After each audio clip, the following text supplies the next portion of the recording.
It's like a song. Now, I can hold a note for a long time. Actually, I can hold a note forever. But eventually, that's just noise. It's the change we're listening for. The note coming after and the one after that. That's what makes it music. I guess. So this video was supposed to come out 4 months ago. I had the script written, I had the audio recorded, and then I broke my laptop. And then I had issues with my video capturing software, to the point that I had to buy a cheap copy of the DVD off of eBay because I refused to pay $20 for a movie I don't even like, but I wound up spending $20 anyway because the seller also had Encanto, and then I completely disregarded this project because the Amphibious series finale utterly destroyed me. I'm gonna miss you so much! Y'all, I'm so tired of crying over this silly frog show. I'm prefacing the analysis with this because all of these setbacks felt like signs from the universe saying, please reconsider your stance on this film. And eventually I thought, yeah, I should do that. Because deep down, I want to like this movie. It's on my list of things I wish I liked, right between Nutella and cats. I have never left an interaction with a cat feeling better about who I was. When I first saw Soul, I wasn't in the proper headspace to process it, which has actually become a recurring problem with me in Pixar films. When I sat down to watch Luca with my parents, the last movie we'd seen as a family was this 1970s coming-of-age story called Breaking Away that I strongly disliked. And before I hit play, I said, I'm sure I'll like Luca so long as there isn't a bike race to end classism in it. How was I supposed to know a movie about gay fish boys would end in a bike race?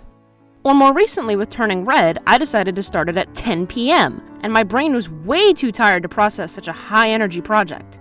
I like these movies a lot more after a few rewatches. The same cannot be said for Soul. Summer of 2020 Jenny did not want to think about her impending death, her general lack of passions, or her purpose in life, so watching this movie just made all of her consternation worse. Summer of 2022 Jenny is in a similar boat. Except this boat has a leak. There's a leak in the boat! Despite my current predicament, I gave Soul another chance because keeping mental doors open can come in handy down the line. But I liked it even less the second time around. Why is that? Well, for starters, I completely zoned out when Joe turned into the cat. Every cat reacts to people the way I react to seeing girls I went to middle school with in a Target. Just like... oh, no! I like the idea of him seeing his life from a different perspective, but this ain't it, Chief. My core issue with this movie is that I just didn't get it. I didn't understand what it was trying to say, and I felt stupid because I couldn't figure it out. Ergo, I disliked the movie. I have compassion for every soul. Except you, I don't like you. To my relief, I wasn't the only person who had trouble parsing the movie's thesis. My sister hates analyzing media with all her heart and, pun intended, soul. But after she watched this film with her husband, she called me hoping I'd come up with an analysis that made all of the pieces fit together neatly. I hadn't. For the first time ever, I was stumped by a Disney movie. I tried watching other video essays about Soul, but none of them swayed me into a definitive interpretation. I figured this blockage was the result of an oversaturated brain, and tried to move on with my life. I correctly assumed it would win Best Animated Feature at the Oscars because its competition was about as stiff as a boiled noodle, and I didn't think about it again for the rest of 2021. Then one night when I was rewatching Buffy the Vampire Slayer with my mom, it all clicked together, and I felt like I was getting slapped in the face with how obvious this movie's message was in retrospect. In order to explain myself, I need to go on a bit of a Buffy tangent. Please bear with me, I promise it's relevant.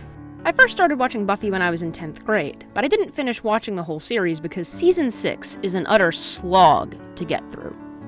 The main villain for this season isn't a campy vampire stereotype, or an evil shadow self, or a literal god. It's depression.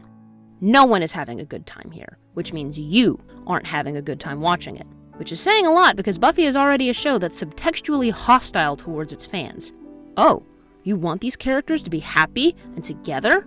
Well, fuck you. You don't know what's good for you. Stop wanting things. That's not to say Season 6 doesn't have its high points. Oh, God. I'm English.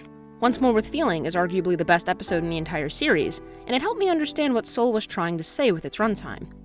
It's a musical episode that takes inspiration from the theater adage, when the situation becomes too emotional for speaking, you start singing, and when the emotions grow too much for singing, then you start dancing. So this demon forces our characters to be emotionally honest with each other for the first time all season. I look good when I've gotten old. Don't worry, Anya, you age beautifully. Buffy's big confession is that when she died at the end of season 5, her soul found peace in heaven. Ever since her friends brought her back to life, she's been trapped in a trough of despair. Give me something to sing about.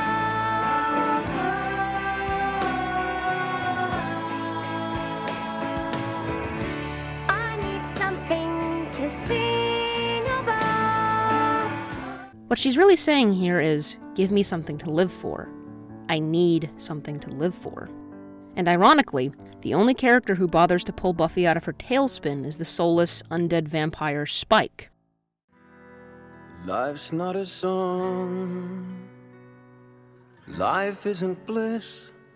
Life is just this. It's living.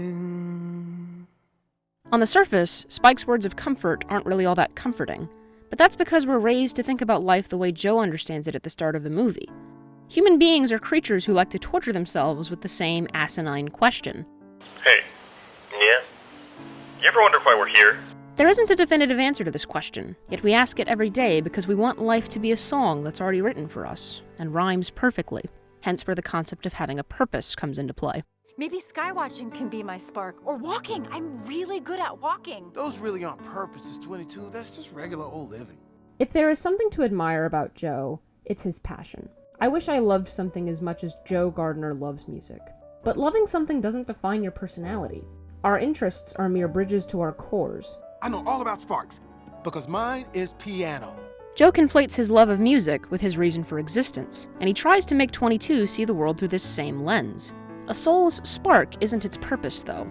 It's merely the willingness to live, and none of 22's other mentors understood this truth either. They internalized the same incorrect notions about life, and they thought less of their mentee because she didn't buy into the bad philosophy they were peddling. Spending a few hours living in Joe's body is what finally convinces her to give life a shot. But Joe is still hung up on his incorrect interpretation of what a spark is, so he takes her Earth pass and goes on to perform with Dorothea Williams. After a terrific performance, Dorothea gives Joe some much-needed, non-cat-related perspective. I heard this story about a fish. He swims up to this older fish and says, I'm trying to find this thing they call the ocean. The ocean, says the older fish. That's what you're in right now. This, says the young fish, this is water. What I want is the ocean. If we spend all our time waiting for our quote-unquote moment in the sun, we wind up ignoring all the other sunny days along the way. I think it's telling that Pete Docter directed this film. He had already won multiple Oscars for his work on films like Up and Inside Out by the time Soul was released. He'd made it to the top of the hill, and like Dorothea Williams, he more than likely rode out the high and then said, See you tomorrow. It's important to have dreams, but achieving a goal is akin to treating a bullet wound with a Band-Aid. To quote Ariel Bloomer, if you think that reaching your dream will suddenly make you happy when you haven't been before, think again. Success will just widen any cracks that were already there. Your dream won't fix you. Only you can do that. Thus, the ultimate conundrum of existence is as follows. The thing that makes life worth living is living itself, and more often than not, living is really, really hard. The hardest thing in this world is to live in it. You can say that again, Dawn. Life articulated looks drastically different from person to person, but a commonality you'll find amongst fulfilled individuals is proactivity. Life is motion and movement, and that's one of the reasons depression is so difficult to deal with. It freezes people in time, and we become convinced that any action we take will end poorly for us. Why bother blooming when we're just going to wilt again? I find myself coming back to what Joe says to his mother before the big performance. I'm just afraid that if I died today, that my life would have amounted to nothing. We can't quantify life or rank it on any numerical scales, yet Joe operates under the presumption that there are metrics for gauging an individual's worth, and assumes that he wouldn't measure up. My life was meaningless. You can't put your life on hold while searching for your big break, and if you do manage to break through, then all the moments that precede it are arguably worth more in the aggregate because destinations are just one piece of the long, winding journey. Talk to your hairdresser. Eat greasy pizza. Enjoy the afternoon sun. These things are worth doing. Joe's life doesn't begin on that stage, but with the second chance the Jerrys give him, I have a feeling that he'll finally start living. So do I like this movie now? No. Truth be told, if I'm going to rewatch a Pixar movie that talks about how aspirational goals are kind of empty without a meaningfully lived life, then I'll just put on Cars.